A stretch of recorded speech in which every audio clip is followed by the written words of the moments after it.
Hoje é 18 de março de 2020. São 10 horas e 45 minutos.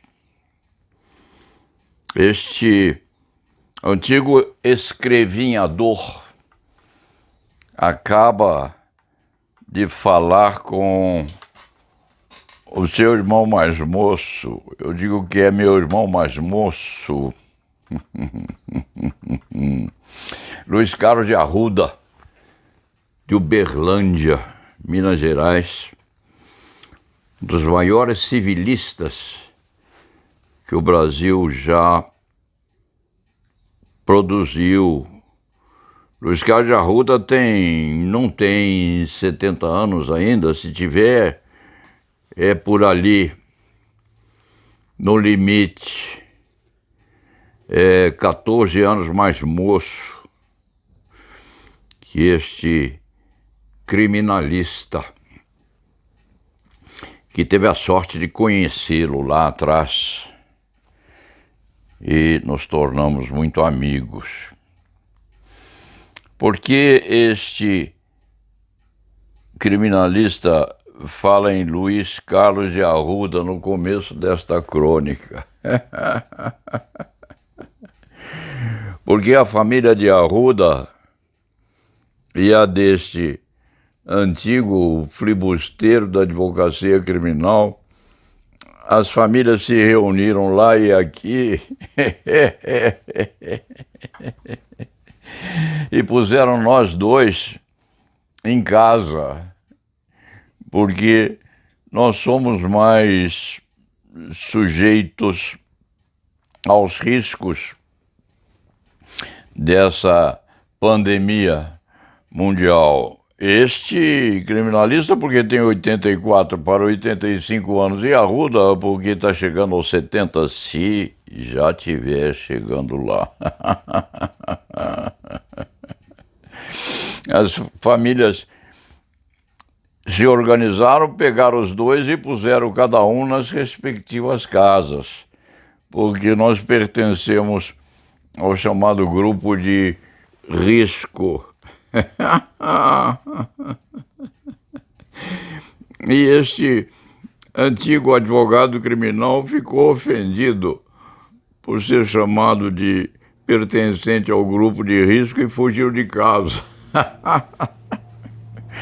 Fugiu de casa e veio ao escritório para, ao menos, poder dar um abraço em Luiz Carlos de Arruda e fazer a crônica que, se quando possível, é diária.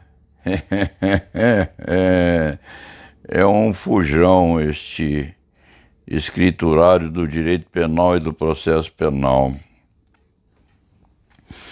E começou amanhã tocando um pouquinho de piano e se recordando de que muitos de nós tocamos piano, saxofone, pistão, pianola, gaita de boca e escondemos essas nossas tendências ou manias com vergonha.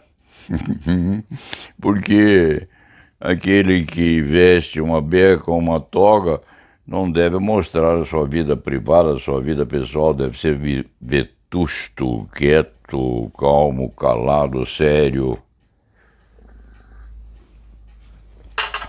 E dar muito pouca risada.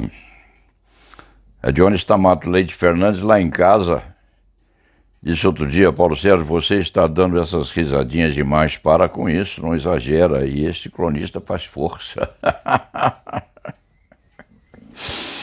Faz força para manter a seriedade, mas aproveita a oportunidade para dar uma examinada na Folha de São Paulo de hoje, no Estadão também, que chega de madrugada em casa. A Folha tem na primeira página uma notícia pequena, mas muito exponencial sobre essa pandemia, sobre esse vírus novo que apareceu por aí. Estudo mostra que só medida drástica evita caos e mortes. O Colégio Imperial de Londres chegou à conclusão de que só a implantação de isolamento total de idosos e doentes, até que se descubra uma vacina eficaz, tal descoberta possível no sentido de se evitar uma hecatombe. Em outros termos, os netos de um e do outro devem ter lido os jornais de hoje e decidiram sequestrar os dois avós. Luiz Carlos de Arruda e Paulo Sérgio Leite Fernandes. O Paulo Sérgio conseguiu fugir. O Arruda não se sabe até agora se ele pôde sair da vigilância, mas é preciso que nós pensemos o que significa isolamento de um velho. O Paulo Sérgio Leite Fernandes é um ancião. Arruda ainda não chegou lá, está ali na idade em que ainda se veleja. Ainda se veleja. Este escriba velejava até um ano e meio atrás, parou porque a coluna vertebral não o ajuda mais, mas sabe fazer outras coisas. Consegue correr um pouco pelo Parque Ibirapuera e, eventualmente, jogar também um pouquinho de tênis no fundão, porque na frente não consegue mais, mas tem ainda uma certa dose de vitalidade. Como se isola um idoso? Acima de 60 anos, o funcionário público tem sido dispensado de comparecimento ao serviço fazendário, municipal, estadual, federal. 60 anos hoje é um garotão, é um moleque recém-saído da adolescência. Se este escriba tivesse 60 anos, aos 84 ainda dá muito trabalho por aí nos debates feitos nos foros, nos tribunais. Aos 84 para 85 precisa parar um pouco. Mas, falando em termos do antigo professor de oratória que foi, o Paulo Sérgio começa dando um conselho àqueles que querem e pretendem ser criminalistas e que estão ainda começando ou desfrutando os estudos de direito. Quando se começa a falar com algumas intimidades que dizem personalisticamente com o orador, ele precisa se isolar e fazer de conta que não é com ele. Então, ele conversa como se estivesse a manifestar-se em relação à terceira pessoa. Assim, o orador consegue iniciar e terminar a manifestação sem se emocionar demais e sem partir para as lamúrias, relembrando que, segundo um grande escritor moçambiquense, se a memória não falha, o dorso das mãos só serve para enxugar as lágrimas vertendo dos olhos. Então, façamos de conta que nós estamos a conversar sobre terceiro, O neto daquele terceiro a quem o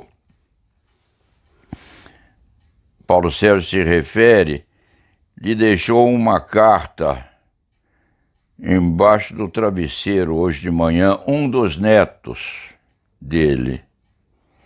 E é uma carta escrita à mão. E o moço diz que tem partido para a privação de uma porção de atividades, até de ver a namorada, para observar as medidas impostas ou sugeridas pelas autoridades sanitárias que o Brasil tem. E há certo termo da missiva, diz o neto Fábio, um daqueles estimadíssimos por este escriba. Fábio é neto adotivo, porque é neto de Dione, mas é como se fosse também aquele carnal, um dos netos carnais, porque está na família desde que nasceu, evidentemente. Então diz ele, diz Fábio, vô, você precisa tomar cuidado com a sua saúde e com a saúde da avó. Dione, cujo retrato passou por aqui agora há pouco, tem uma idade também razoavelmente amadurecida e gera preocupações da família toda, diz Fábio. É preciso tomar cuidado com a sua saúde e com a saúde da avó e não ser imprudente de ir ao escritório. É preciso que deixe a família um pouco mais acalmada. E depois vem este escriba ao escritório, fugido, e lê na Folha de São Paulo de hoje, quarta-feira, 18 de março, aqui na primeira página. Só medida drástica evita causa e mortes. A sugestão... A sugestão é de que este escriba, com razão plena, e Luiz Carlos de Arruda, aí já por um exagero dos filhos e netos, a sugestão é que nós sejamos acorrentados em casa, dentro do quarto de dormir, sem ver ninguém, sem receber qualquer visitante e sem ficar perto de qualquer.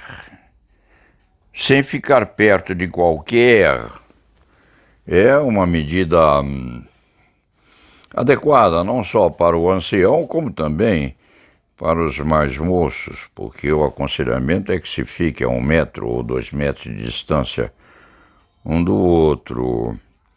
Mas em isolamento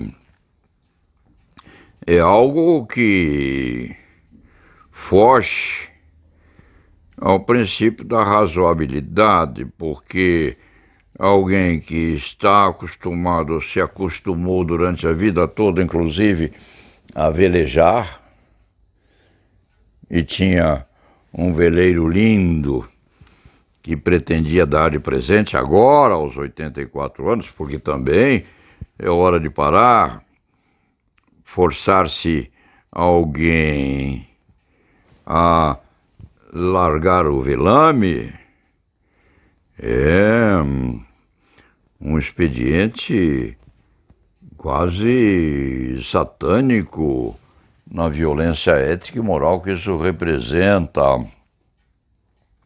Impedir que o ancião saia à rua levando o cachorro de estimação a passear no bosque ou naquela via bem tranquila por onde passa todo dia é um constrangimento absurdo. Evidentemente, é preciso que não se exagere, e que haja a observância das regras básicas que foram expandidas, inclusive, pelas autoridades que mandam na saúde pública no Brasil, mas isolar-se dentro de casa,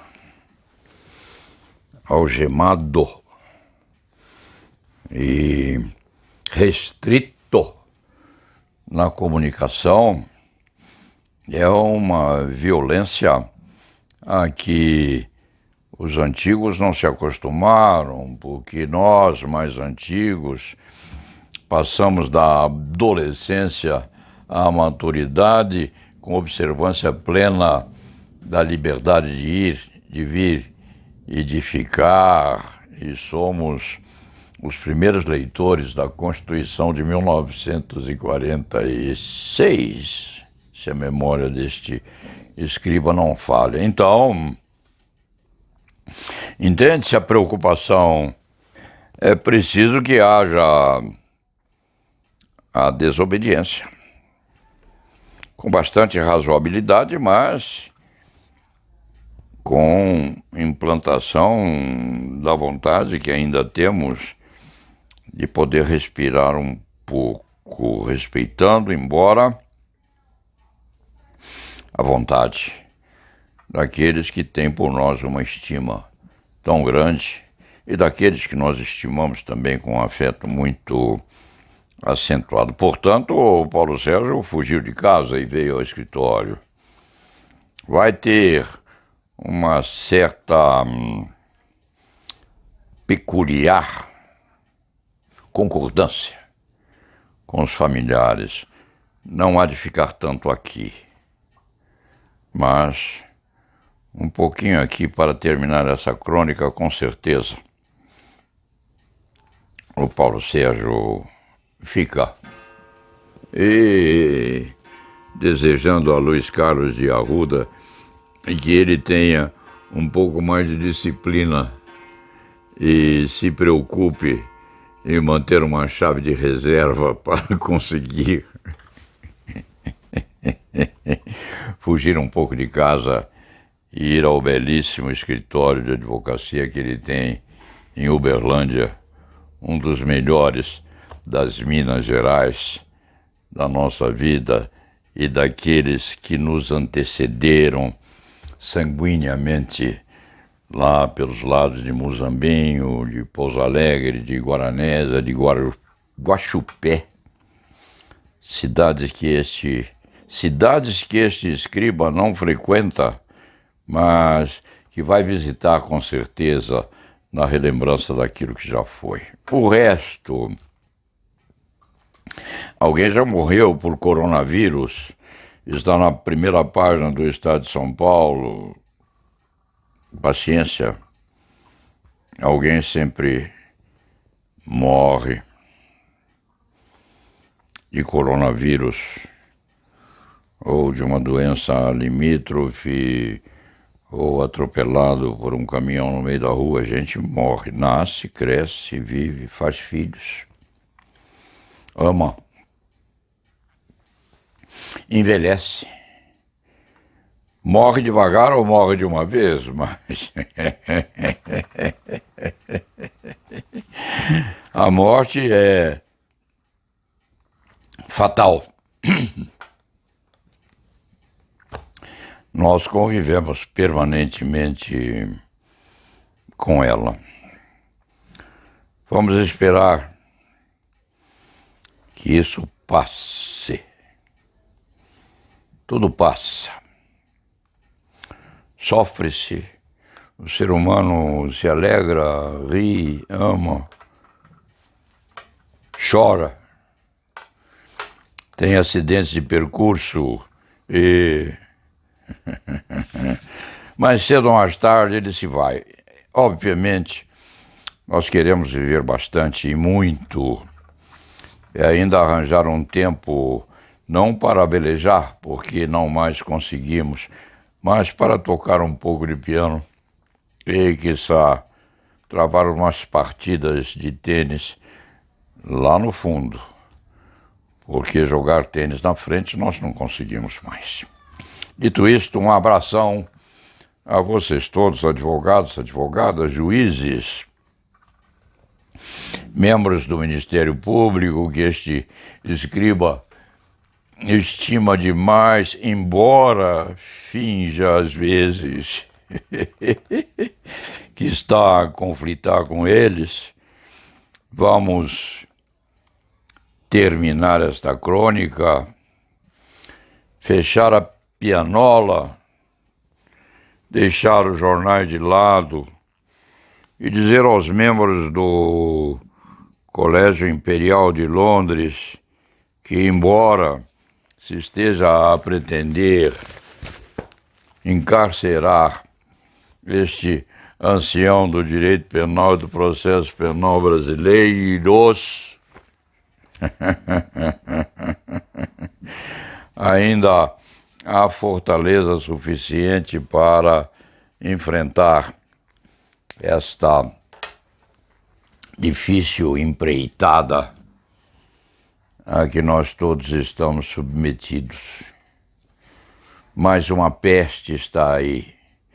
O Brasil já passou por algumas e o mundo já enfrentou outras e outras, muitas, tão mais graves do que esta. Nós vamos sobreviver. E se alguns soldados se forem, faz parte do jogo, faz parte do combate pela manutenção deste universo, que é perigoso sim, mas nós estamos acostumados a enfrentar tais riscos. Dito isto, vamos voltar a casa e fingir que não fugimos. E la nave va.